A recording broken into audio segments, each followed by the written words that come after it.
Pawn Stars is the wildly successful reality show that centers on the daily transactions of the world-famous gold and silver pawn shop in Las Vegas.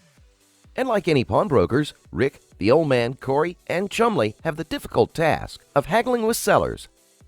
It would be very easy to believe that the experienced guys from the pawn shop never make any errors or bad deals. Still, not even the best are error-free. Is not every deal a good deal, as success in business doesn't necessarily mean perfection from bad decisions. In stolen items to blatant fakes, here are 10 times the Pawn Stars were scammed badly. Number 10.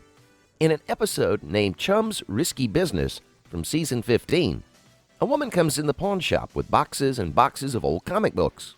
She inherited from her uncle all the comic books she doesn't know anything about. They were handed down to her, and she was looking to sell them, certain there's something valuable in the pile, judging by the prices on them.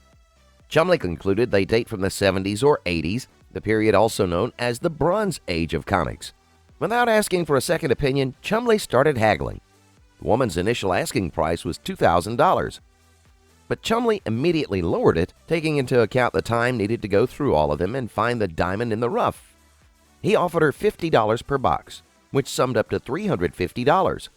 But they eventually struck a deal at $500, with Chum saying that life is about chances, and sometimes he's just got to take them. Unfortunately, when an expert checked the comics out, it turned out that this wasn't the right chance to take, as he said that the comics would sell for about $200 if the Pawn Stars were lucky.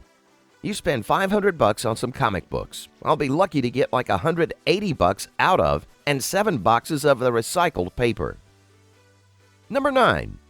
In season 8, a studio musician called Vic Flick came into the Pawn Stars to sell a 1961 Fender Stratocaster. The guitar fascinated Rick from the get-go, as he recalled his early childhood memories of watching the legendary Jimi Hendrix playing the iconic guitar. Apparently, the guitar model had some history, since Leo Fender, the inventor, came up with it in 1954, and it hasn't changed much throughout the years. Rick decided to follow his hunch and bought the guitar for $55,000. However, as Vic Flick, the owner of the guitar, is not really a legendary musician, most of the songs that had been recorded with this guitar were not exactly huge hits, apart from the James Bond theme. Naturally, the guitar just started collecting dust in the pawn shop with a price tag of $90,000. So Rick eventually decided to sell it on an auction. Much to his despair, the guitar sold for merely $20,000, leaving him with a loss of $35,000. Number 8. The gold and silver pawn shop staff has, unknown to them occasionally, taken in stolen property, like every other pawn shop.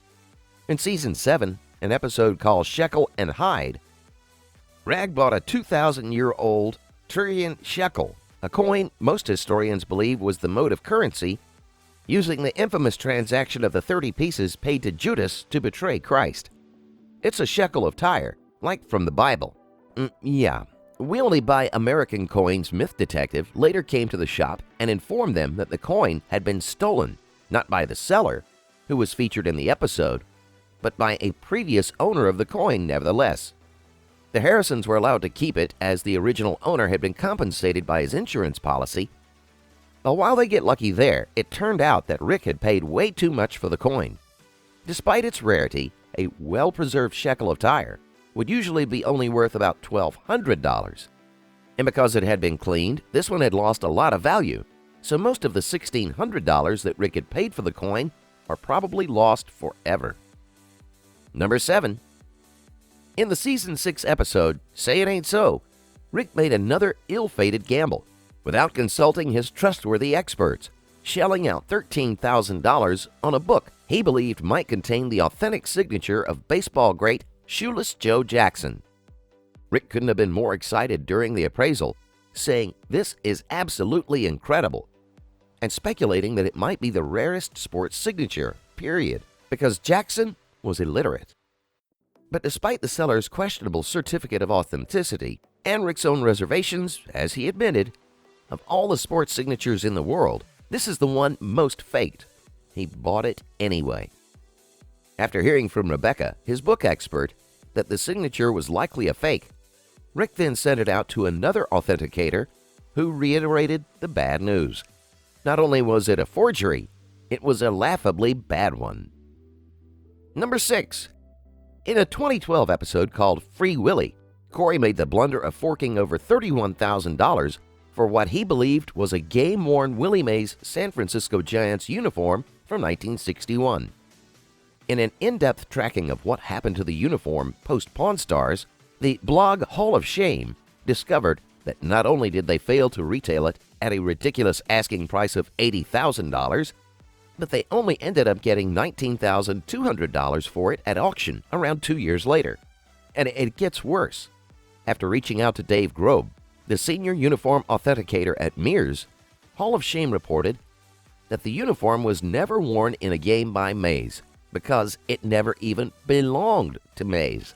It was a Spalding salesman's sample with minimal value, estimated to be worth around $2,000 to $3,000.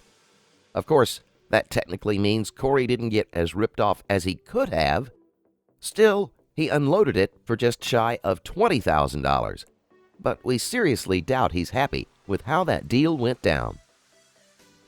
Number 5.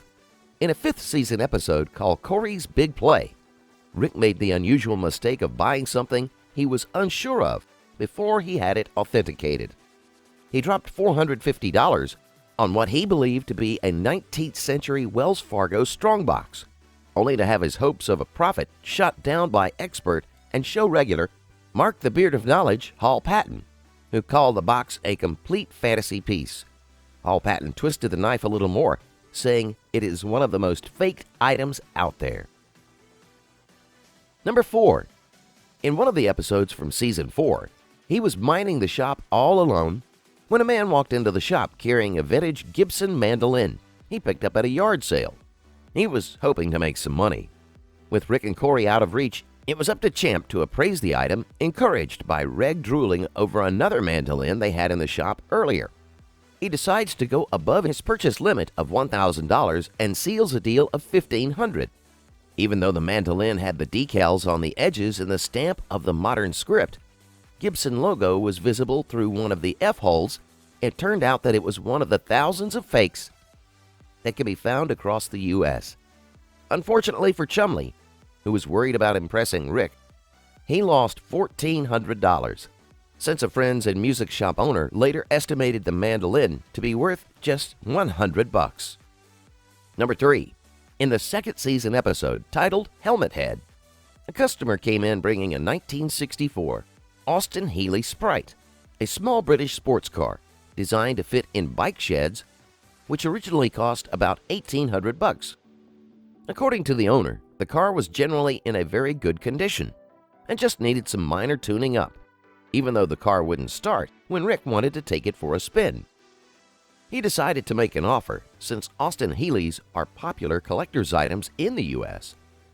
The owner wanted to sell it for $10,000, but Rick beat him down and eventually bought it for just half that.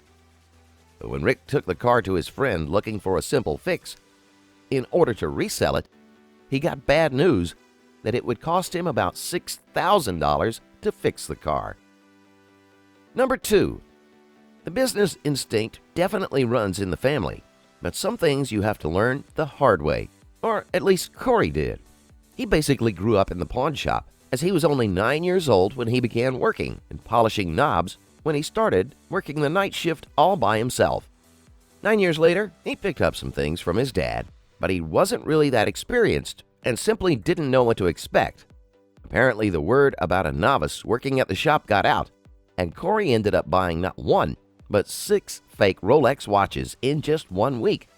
Even though this scam and his rookie mistake cost him $4,000, there's no doubt he has learned his lesson. Number 1.